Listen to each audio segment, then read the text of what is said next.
생활의 염려로 마음이 둔하여지고, 이런 제목으로 누가복음 강의를 이어가겠습니다. 앞서서 주님께서는 종말의 징조에 관해서 자세하게 말씀을 해주셨습니다. 이어 우리에게 그러므로 어떤 신앙의 자세와 태도를 가지고 우리가 이 세상에서 살아가야 되는지에 관해서 주님이 이어서 말씀하고 계신 내용이 오늘 본문의 말씀입니다. 29절에서 31절을 보십시오. 그리고 그는 그들에게 비유를 말씀하셨다. 무화과 나무와 모든 나무를 보아라. 나뭇잎이 나올 때 너희는 각자 보고 여름이 이미 가까이 온 줄 스스로 안다. 이처럼 너희도 이 일들이 일어나는 것을 보거든 하나님 왕국이 가까이 온 줄 알아라. 이렇게 기록이 되어 있습니다. 마가복음에서 주님께서는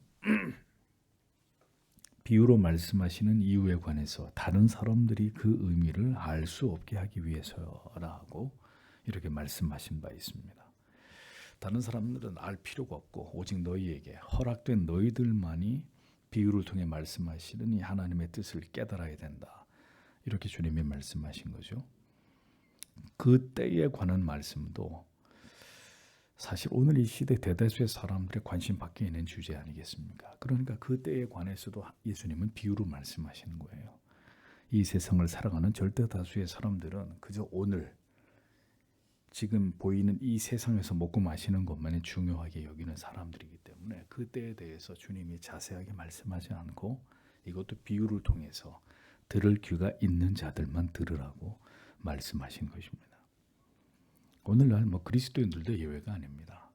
언제나 종말론적인 신앙관의 중요성을 아무리 강조해도 우리의 신앙의 태도는 언제나 현세지향적이고 세속의 일에 늘 분주하고 자기 육신을 사랑하기 때문에 교회 나와서 하나님의 말씀을 듣는 것보다는 집에서 편안하게 있는 것을 더 좋아하는 이 나태하고 태만하고 방만한 신앙의 모습에서 벗어나기가 좀처럼 어려운 것을 봅니다.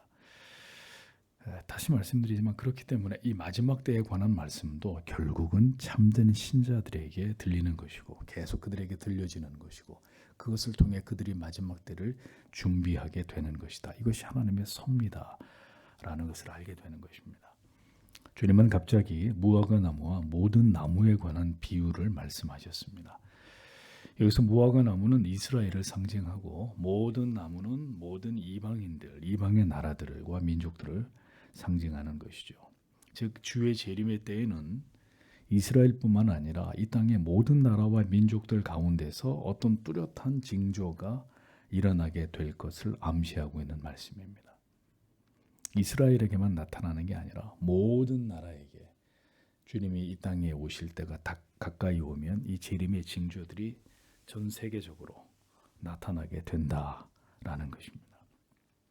무화과 나무와 모든 나무를 보라는 말은 주의 깊게 이스라엘뿐 아니라 이 땅의 모든 나라들을 자세히 살펴보라는 거죠.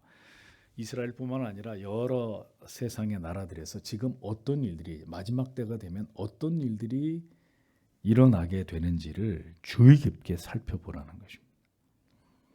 뭇 나라들을 면밀히 살펴보면 인자의 강림의 그 때를, 그 시기를, 그 종말의 도래를 가늠할 수 있게 될 것이다 라는 취지로 주님이 이 같은 말씀을 하신 것입니다. 계절이 바뀌면 나뭇잎들이 그 변화를 가장 먼저 알려주죠. 겨울이 되면 이 밖에 무성하던 잎이 다 떨어집니다. 그리고 봄이 되면 거짓말처럼 파릇파릇하게 싹이 나죠.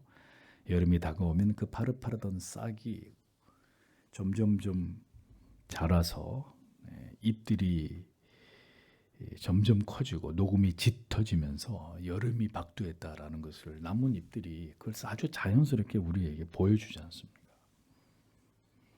그러니까 나뭇잎의 변화를 보면 계절이 바뀌고 있다는 것을 자연스럽게 알 수 있듯이 이스라엘을 비롯한 여러 나라들에서 일어나고 있는 일들을 보면서 하나님의 나라가 가까이 왔다라는 것을 깨달으라고 이렇게 친절하게 주님이 말씀을 해주신 거예요.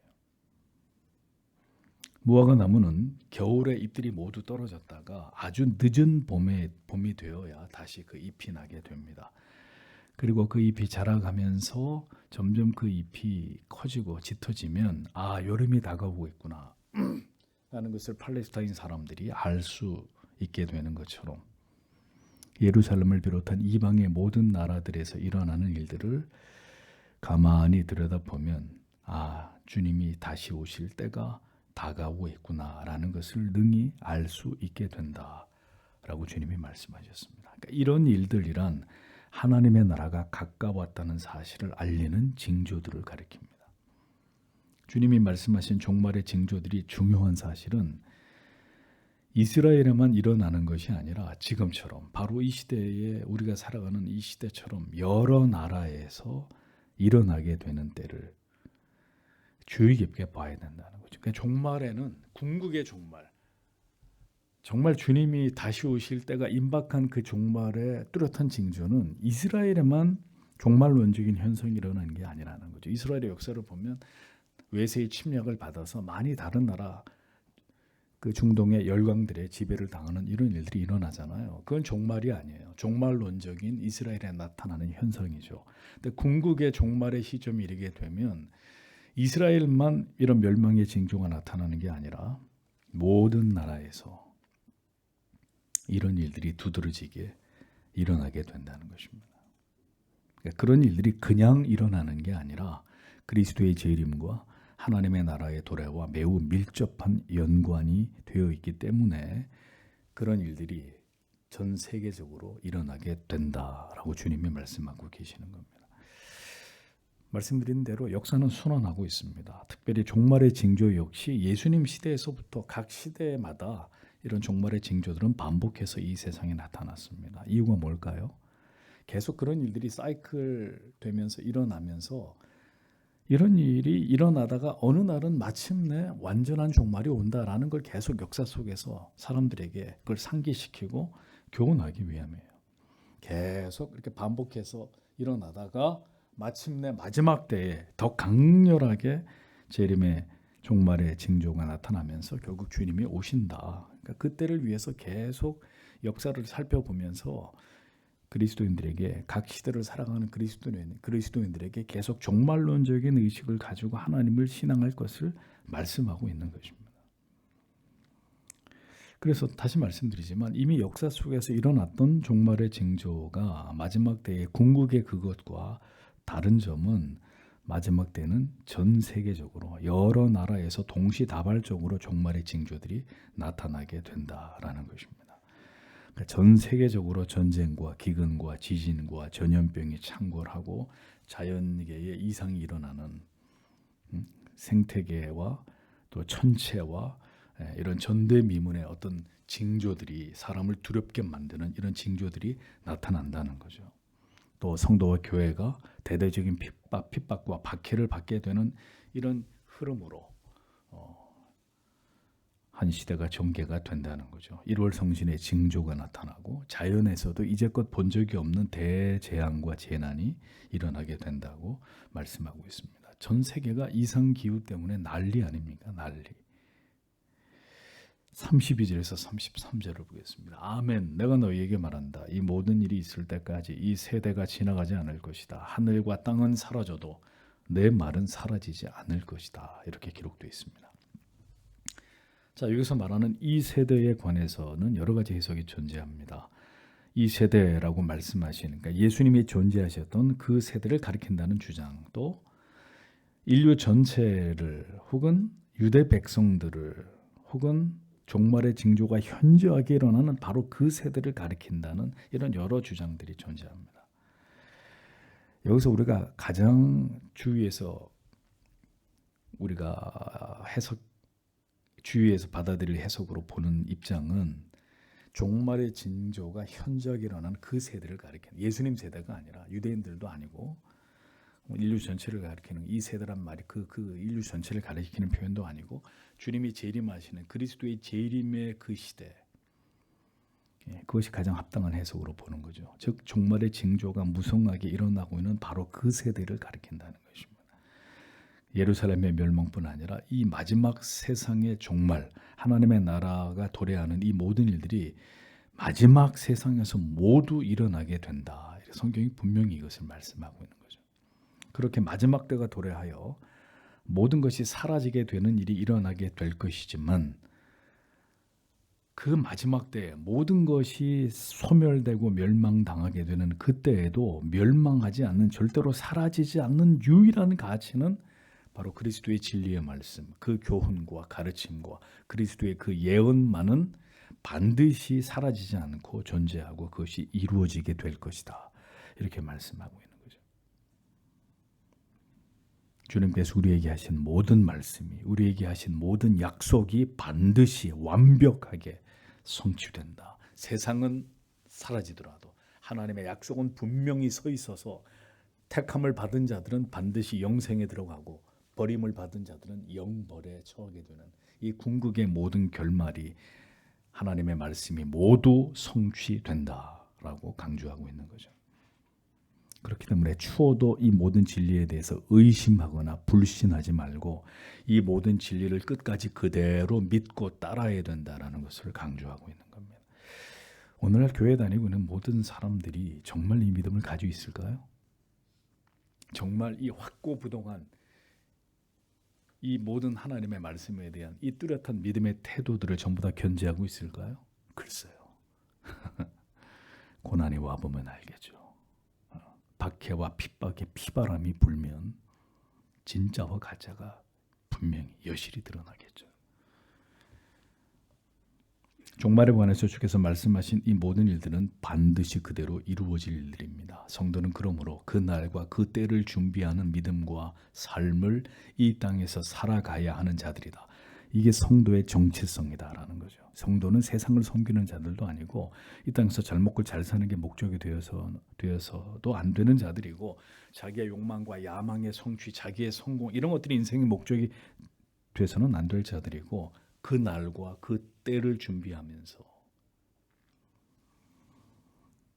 하나님의 약속의 말씀을 굳게 붙들고 이 세상에서 믿음으로 인생의 모든 날들을 지탱하면서 그 궁극의 날을 바라고 소망하고 기다리면서 자기에게 주어진 인생을 살아내는 자들, 그들이 성도라는 겁니다.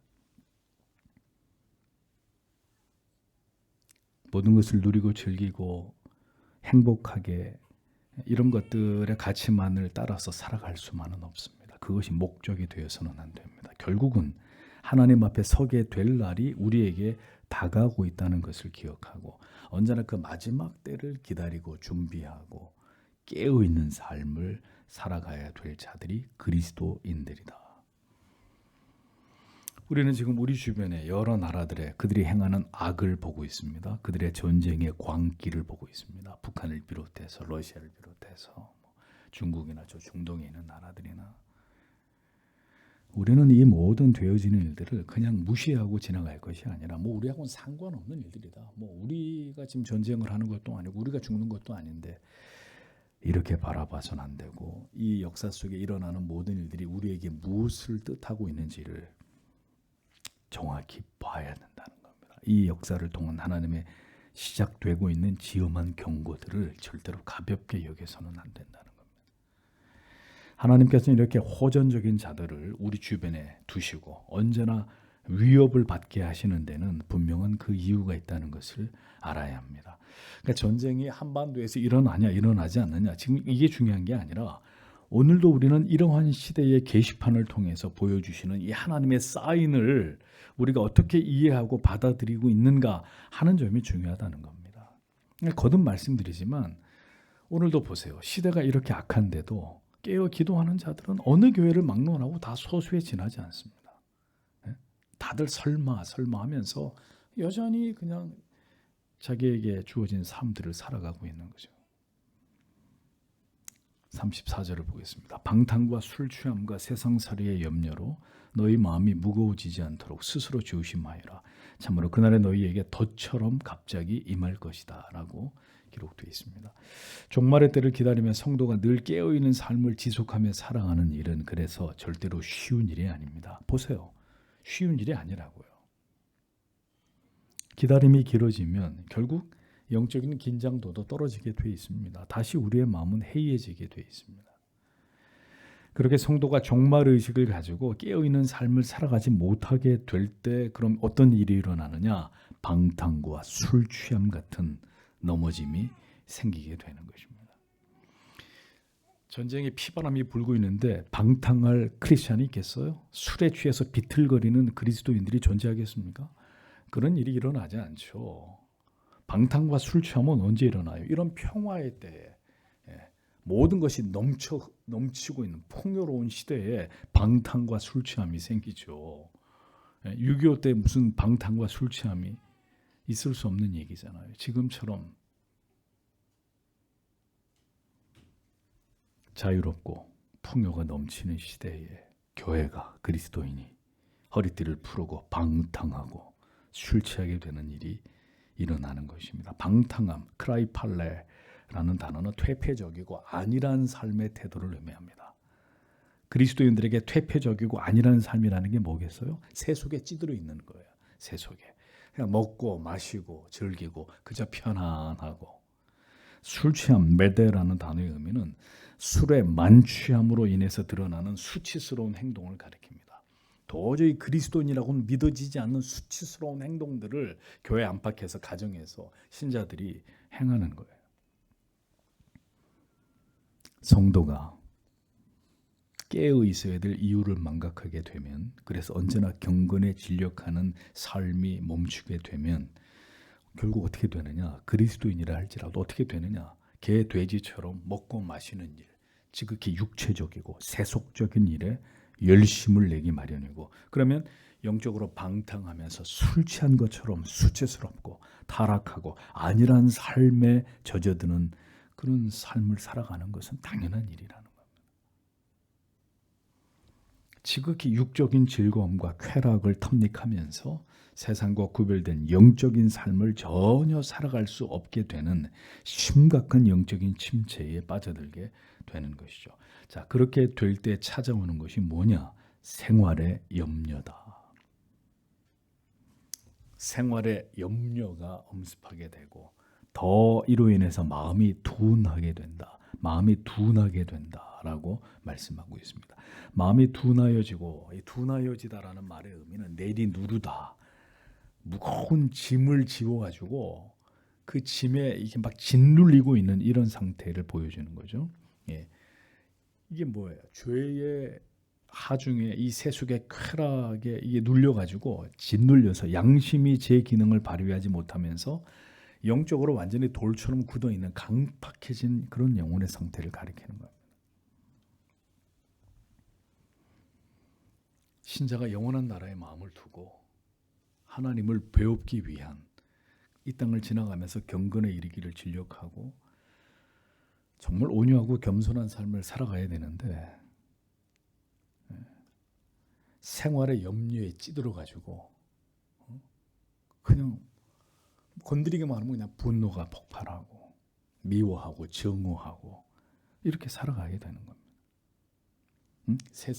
세상에 이 세상에서 어떻게 살 것인가에 대한 문제에 짓눌려가지고 수단과 방법을 가리지 않고 성도가 이 세상에서 돈 때문에 온갖 죄를 다 저지르고 이 신자인지 불신자인지 도무지 구분도 안 되는 이 지경에까지 이르게 된다. 마음이 둔하여져서 생활의 염려 때문에.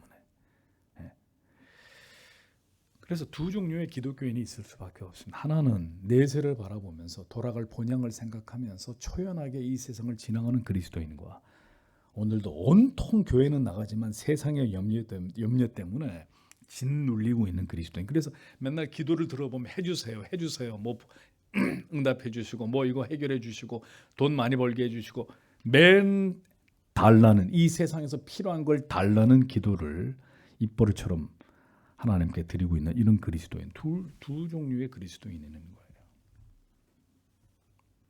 마음이 둔하여지고 생활의 염려로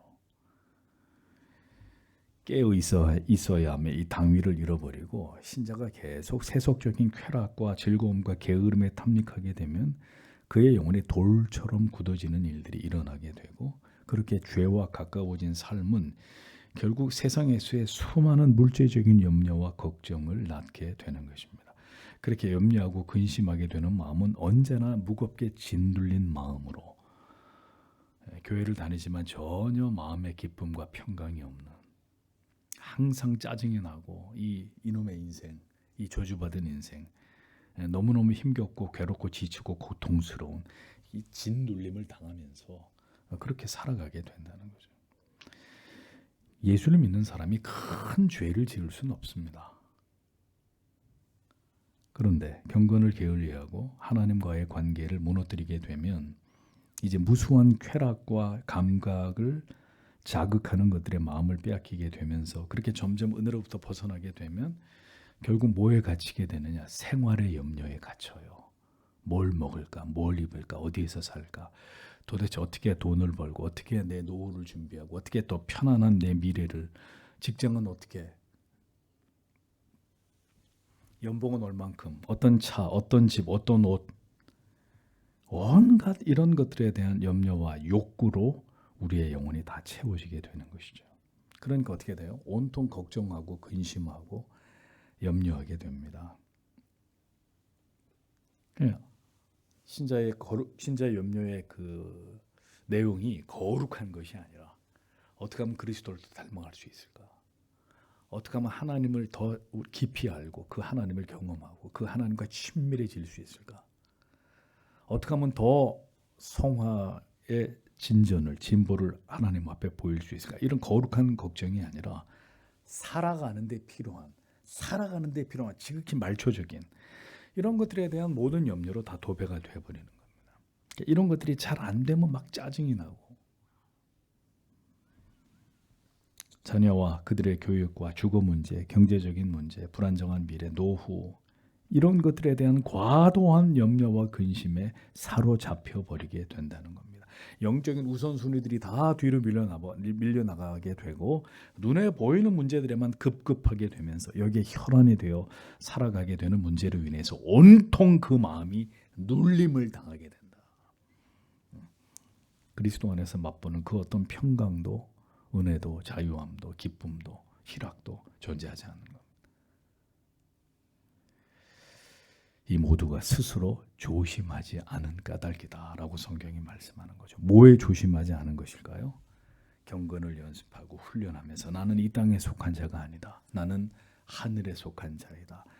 영원한 나라에 참 소망을 두고 고요하게 인생을 살고자 하는 이 중심이 흐트러지고 무너졌기 때문에 비롯되는 일들이다라고 주님이 우리에게 가르쳐주고 계시는 겁니다. 그렇게 하나님과 은혜의 모든 방편과 멀어지고 생활의 염려에 짓눌려 신자가 허덕이며 살아가게 되면, 자, 그 다음은 뭐냐? 그날이 돛과 같이 임하게 된다. 마지막 때에 그리스도인이 가장 경계될 게 뭔지 아세요? 생활의 염려라는 거예요. 다른 걸로 염려하지 않아요. 다른 걸로. 그러니까 우리 같이 이렇게 편안한 나라에 사는 우리들, 뭐 누가 쳐들어올까 봐 이런 걸 염려하는 게 아니고요. 이 돈이면 모든 것을 할 수 있는 세상에서 이런 잘 사는 나라에서 못 사는 나라일수록에 뭐의 염려일까요? 다음 끼니에 대한 염려. 우리도 그런 때가 있었잖아요. 과거에 보릿고개가 있을 때. 그러면 그때는 다른 걸 염려할 수가 없어요. 당장 이 끼니를 해결하는 것이 염려의 1순위가 되는 거죠. 이제 먹고 살만해지면요, 이제는 끼니 때문에 염려하지는 않아요. 이제 더 좋은 것을, 돈만 있으면 더 좋고 더 편리하고 더 넓고 더 쾌적하고 더 좋은 가치들을 다 얻을 수 있는데 남들은 다 그걸 누리는데 나는 상대적으로 그걸 누리지 못하는 것에 대한 박탈감 때문에 괴롭고 힘들고 고통스러운 거지. 그러니까 마지막 때는 어떤 게 우리를 무너뜨리느냐? 생활의 염려가 우리를 무너뜨리는 거예요. 생활의 염려가 우리를 둔하게 만드는 거예요. 응? 다음 끼니에 밥을 먹을 수 있을까 없을까? 이게 아니라 생활의 염려, 항상 다른 사람들과 비교하면서 상대적으로 부족하고 어렵고 힘들고 결핍한 이런 것들로 인한 이 생활의 염려가 우리를 늘 스트레스 받게 하고, 이것 때문에 하나님을, 신앙의 본질적인 것들을 가까이 하지 못하면서 그 생활의 염려에 눌려가지고 허덕이면서 그렇게 살다가 어떤 날을 우리에게 맞이하게 되느냐? 마침내 주님이 이 땅에 임하시는 날, 도둑처럼 주님이 다시 이 땅에 오는 날을 속수무책으로 신자가 맞이하게 될 것이다 라는 겁니다. 우리에게 큰 적은 다른 게 아니에요. 성도 여러분, 오늘 말씀의 핵심은 이겁니다. 생활의 염려예요. 사소한 염려들 때문에 하나님의 나라를 대비하고 준비하고 깨어 있어야 될 그리스도인들이 세상 사람들처럼 그렇게 똑같이 살아가고 있는, 이것이 가장 치명적으로 위험한 일이다라는 거죠. 그날은 심판의 날을 의미하는 것입니다. 기억하십시오. 심판의 날은 늘 두 가지라고 말씀드리죠. 주님이 이 땅에 재림하시는 날, 그건 궁극의 심판의 날이고, 개별적 심판의 날 뭐예요? 죽음이에요. 죽음. 언제 죽을지 모른다고요. 오늘 신문에, 오늘 아침 뉴스에 김수미 씨가 우리 어른들은 다 아시는 유명한 배우 심정지, 아침에 심정지로, 그분이 집사님이 돼요. 저는 몰랐는데 아무튼 그렇게 덧없이 그렇게 유명한 사람도, 한 시대를 풍미했던 사람도 하나님 앞에 부름을 받아 가는 거죠. 언제 죽을지 우리가 어떻게 알아요? 기억하십시오. 언제 우리가 죽음을 맞이하게 되는 날은, 주님이 다시 오게 되는 최후의 날은 예측하지 못한 때, 덫에 걸린 짐승처럼. 오늘 내가 밖에 나가 돌아다니면 덫에 걸릴 거라는 걸 알고 토끼가 토끼굴에서 나오겠어요? 전혀 모르고 뛰어다니다가 사냥꾼이 놓은 덫에 걸리는 거죠. 그날이 마지막 날이 되는 거잖아요. 대비하지 못했을 때 그날이 찾아온다 라는 걸 잊지 마십시오. 여러분들이 죽음을 잘 준비한 어느 날 죽음이 오는 게 아니라, 여러분들이 주님의 오시는 날을 잘 준비하고 있는 날 주님이 오시는 게 아니라, 어떻게 살고 있든 그렇게 살아오던 어느 날 죽음을, 그리스도의 재림을 경험하게 되는 것입니다. 그러니까 그 하루하루를 어떻게 사느냐가 중요한 것이라니까요. 오늘도 아침에 눈을 떴습니다. 그럼 그리스도는 매일 오늘도 죽을 준비를 잘하자. 오늘도 주님 만날 준비를 잘하자. 엉뚱한 거에 내 젊음을, 내 시간을, 내 물질을 허비하지 말고 오늘도 하루를 주님 앞에서 최선을 다하자. 이 날이 내 인생의 마지막 날이 될 수도 있다. 언제나 경건한 그리스도인들은 그 생각을 하면서 하루를 시작하고 하루를 닫고, 또 한 해를 시작하고 한 해를 마무리하고, 이렇게 살아야 되는 것입니다. 왜? 그 날이 덫과 같이 임할 수 있으니까. 그러니 오늘도 생활의 염려로 경건을 멀리하고 하나님을 멀리하고 교회를 멀리하고 예배를 멀리하고 사는 그리스도인들 조심하십시오. 제가 언제나 말씀드리잖아요. 제일 위험한 자리에 있다. 그들이 제일 위험한 자리에 있는 것이다. 지금 35절에서 36절을 보겠습니다. 참으로 온 땅에 거주하는 모든 사람에게 덫처럼 올 것이다. 그러나 너희는 앞으로 있을 이 모든 일을 능히 피하고 그 인자 앞에 설 수 있도록 항상 깨어서 간구하여라 라고 기록되어 있습니다. 종말은 예수를 믿는 사람이나 예수를 믿지 않는 사람이나 상관없이 모두에게 임하게 될 것입니다. 그 누구도 죽음을 피할 수 없듯이 주의 재림의 날을, 이 종말의 날을 그 누구도 피해갈 수 없습니다. 주님의 재림은 우주적 재림입니다. 그리고 가견적 재림입니다. 모든 사람들이 주님께서 이 땅에 오시는 것을 보게 됩니다. 신자만 보는 게 아니에요. 불신자들도 다 보게 될 것입니다. 해와 달이 어디서든 보이듯이 주의 재림은 이 세상의 모든 사람들이 볼 수 있도록 이 땅에 강림하실 것입니다. 장차 올 이 모든 일을 능히 피하라고 한 말씀, 이것은 두려운 종말의 모든 날을 피하라는 의미가 아니에요. 이런 모순되잖아요. 아무도 피할 수 없다 그러는데 어떻게 피해요? 그 말이 아니라 아무도 피할 수 없습니다. 다만 이 혹독한 종말의 징조들 속에서 믿음을 잃지 말고 늘 깨어 있었던 그리스도인들이요, 끝까지 굳게 서서 이 환난의 때를, 이 마지막 때를 믿음으로 그 약속의 말씀을 붙들고 잘 지나가라, 그 뜻입니다. 어떻게 피해요? 그 때를 피할 수는 없어요. 다만 그 날을 굳게 믿음을 붙들고 하나님의 약속을 의지해서 잘 극복해 나가라, 잘 감당해라, 이런 의미입니다. 주의 재림의 때를 소망하고 바라보며 이를 진정으로 기뻐하고 큰 영광 가운데 맞이할 수 있도록 항상 깨어서 기도하고 있어야 된다. 주님이 다른 것을 우리에게 말씀하지 않았어요. 모든 시대의 종말론적인 신앙을 가지고 이 땅을 지나가는 그리스도인들에게 주님은 딱 한 가지 말씀하셨어요. 헌금 많이 해라, 봉사 많이 해라, 전도 많이 해라. No. 항상 기도하고 깨어 있으라고 말씀했습니다. 이게 제일 중요하기 때문에 주님이 이 땅에서 공생애 가운데 가장 열심을 내신 게 뭐예요? 새벽에 미명에 그리고 늦은 밤에 주님이 그토록 몰두하신 게 뭐냐 이거죠. 기도였단 말입니다. 기도. 그 피곤한 육신을 이끌고 주님은 기도하는 자리에 가셨어요. 주님의 매일이 그러하셨어요. 그런데 성도가 이 기도하는 자리를 이렇게 사모하지 않는다. 아무 준비를 안 하고 있다는 뜻이에요.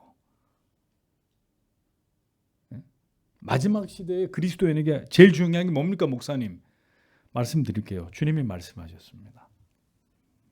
항상 깨어 있어 기도하라는 겁니다. 그러니까 깨어 있다는 게 뭐냐? 늘 기도가 끊이지 않는 거예요. 늘 하나님의 말씀을 묵상하는 게 끊이지 않는 게 그 사람이 깨어 있는 거예요. 어떤 그리스도인이 깨어 있다, 잠자고 있다, 죽었다 어떻게 할 수 있어요? 그 사람의 기도를 보면 알아요. 그 사람의 말씀을 사모하는 태도를 보면 알아요. 저 사람이 깨어 있는 사람인지 잠자고 있는 사람인지 아예 영혼이 병들어 죽은 사람인지. 성도에게 모든 성도에게 주께서 거듭 강조하신 것은 항상 기도하며 깨어 있어야 된다. 깨어 있으라라고 번역된 아그리네이테 잠자지 않고 있다. 깨어 지키다 이런 의미의 능동태 명령법이에요. 그래서 너희는 자지 않고 있어라 이런 말이거든요. 자, 남자 우리 성도님들은 다 경험해 보셨을 거예요. 군대에서 보초를 섭니다. 초병이. 자, 잠자면 돼야 안 돼요.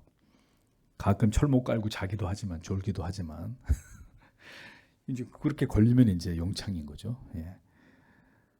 보초를 서는 초병에게 엄히 깨어 있어서 경계 근무를 서라는 명령처럼 절대로 졸아서는 안 된다.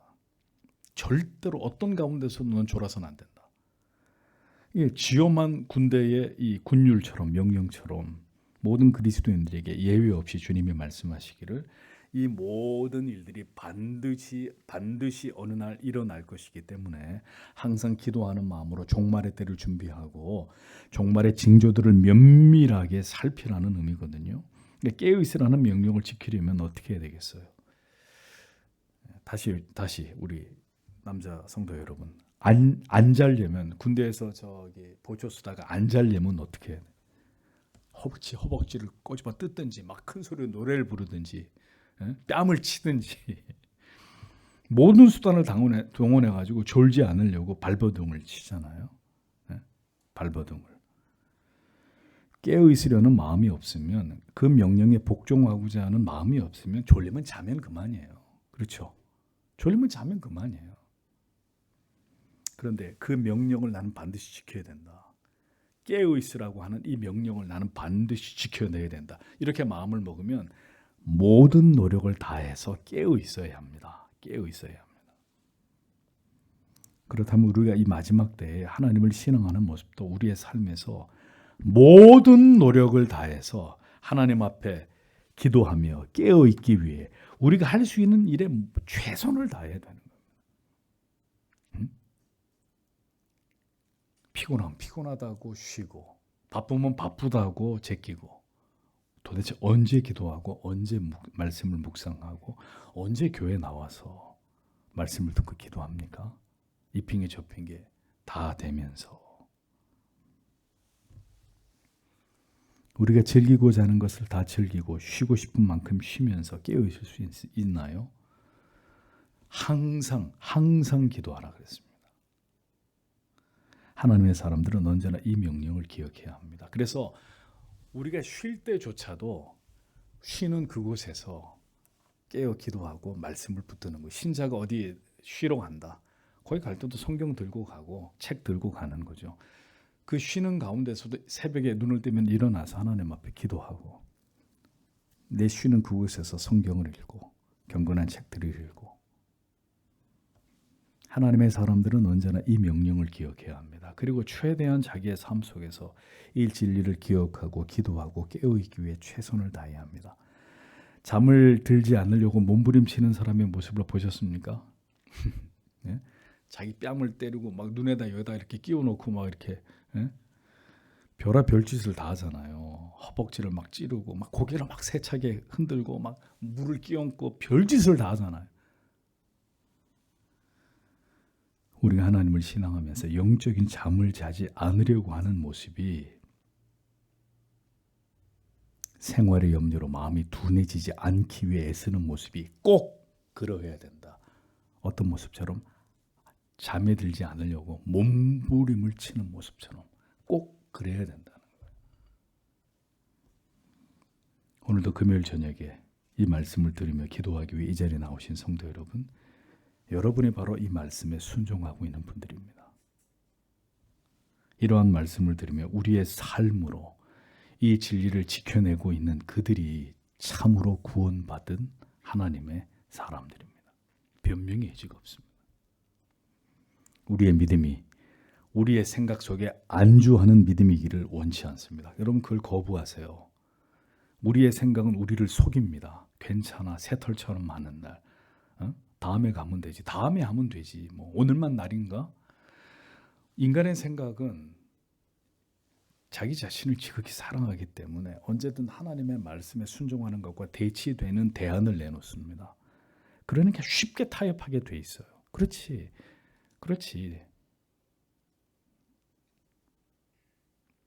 언제나 우리의 생각 속에 안주하게 만들어요. 그래서 우리는 결심해야 됩니다. 성경이 가라고 하는 데까지 나아가는 믿음을 하나님 저에게 주시옵소서. 성경이 멈추라고 하면 더 나아가고 싶어도 거기서 멈출 수 있는 하나님 이 믿음을 우리에게 주시옵소서. 이 믿음을 가진 서교 장로교회 성도들이 되기를 소망합니다. 오늘도 주께 붙들려 이 마지막 때에 항상 기도하며 깨어있는 삶을 잘 감당할 수 있도록 하나님이 우리 모두에게 은혜를 베풀어 주시기를